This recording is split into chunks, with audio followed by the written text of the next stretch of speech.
അപ്പം എങ്ങനെയാ വരയ്ക്കല്ലേ നമുക്ക് ഇതേനെ അടിപൊളി ഒരു ഡ്രോയിങ് ആയിട്ടാണ് വന്നേക്കണത് കേട്ടോ. കണ്ടു കഴിഞ്ഞാൽ ഒരു എട്ടുകാലിയുടെ പോലെയൊക്കെ എനിക്ക് തോന്നുന്നുണ്ട് കേട്ടോ. ലാസ്റ്റ് നിങ്ങൾ വരച്ച് കഴിഞ്ഞിട്ട് നോക്കിയിട്ട് പറയേ.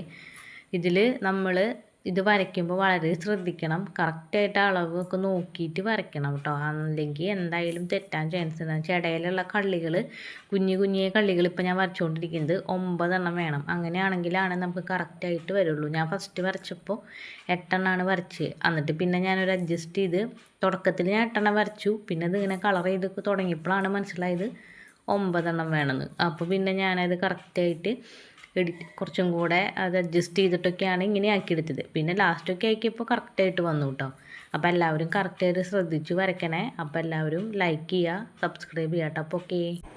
ഫ്രണ്ട്സൊക്കെ ചോദിക്കുകയാണ്, നിനക്ക് ജോലിയൊക്കെ കഴിഞ്ഞ് വന്നിട്ട് ഇതൊക്കെ ചെയ്യാനായിട്ട് എവിടെ നിന്നാണ് സമയം കിട്ടണേന്ന് അവർ ചോദിക്കണതും ശരിയാണ്. ജോലി കഴിഞ്ഞ് വരുമ്പോൾ തന്നെ ഒരു സമയമാവും. അത് കഴിഞ്ഞ് പിന്നെ എന്തെങ്കിലുമൊക്കെ ചെയ്ത് കഴിഞ്ഞ് നമ്മൾ ഇതൊക്കെ വരയ്ക്കാൻ തുടങ്ങി വര കഴിഞ്ഞ് എഡിറ്റ് ചെയ്തൊക്കെ അപ്ലോഡ് ചെയ്യുമ്പോഴത്തേക്കും നല്ല ടയേർഡാവും കേട്ടോ. നമ്മൾ നല്ലപോലെ സമയമാവേ.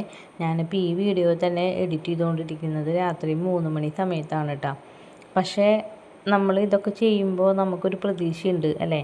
നമ്മളിപ്പോൾ എത്രത്തോളം കഷ്ടപ്പെട്ടാലും അതിന് ലാസ്റ്റ് ഒരു റിസൾട്ട് ഉണ്ടാവും എന്ന് നമുക്കിപ്പോൾ തന്നെ ഒരു റിസൾട്ട് കിട്ടിയില്ലെങ്കിലും വഴിയേ അതിൻ്റെ ഒരു റിസൾട്ട് നമുക്കുണ്ടാവും എന്നുള്ള പ്രതീക്ഷയോടും ഇഷ്ടത്തോടും കൂടി ചെയ്യുമ്പോൾ എല്ലാം നമുക്ക് ചെയ്യാനായിട്ട് സമയം ഉണ്ടാവും. അത്രേ പറയാനുള്ളൂ. അപ്പോൾ ഓക്കെ.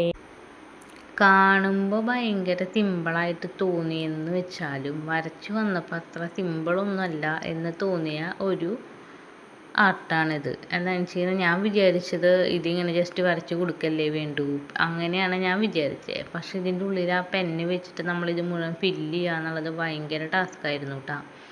പക്ഷെ എന്നാലും കുഴപ്പമില്ല, നമ്മൾ അതങ്ങോട്ട് വിജയകരമായിട്ട് പൂർത്തീകരിച്ചിട്ടുണ്ട്.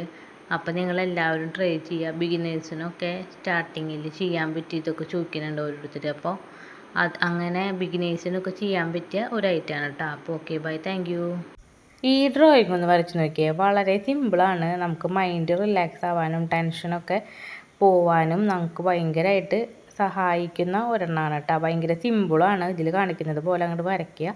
അത് കഴിഞ്ഞിട്ട് നമ്മൾ ഓരോ കുഞ്ഞു കള്ളികളിലും റൗണ്ട് ചെയ്ത് കൊടുക്കുക. അത് കഴിഞ്ഞ് വെച്ചിട്ട് സ്റ്റാർട്ടിങ്ങിലുള്ള ആ ഒരു ഗ്യാപ്പിൽ നമ്മൾ പെന്ന് വെച്ചിട്ട് ഫില്ല് ചെയ്ത് കൊടുക്കുക. അത്രയ്ക്കേ ഉള്ളൂ. പിന്നെ ഞാൻ ഇതിൽ വരയ്ക്കുമ്പോൾ സ്റ്റാർട്ടിങ്ങിലൊക്കെ ഞാൻ ചെയ്യണത് എങ്ങനെയാണെന്ന് വെച്ചാൽ 4 സൈഡും ഇതുപോലെ വരയ്ക്കുന്നതാണ് ചെയ്യുന്നത്. അതായത് 4 സൈഡിലത്തെ കള്ളികൾ ഇതുപോലത്തെ വരയ്ക്കുന്നതാണ് ചെയ്തത്.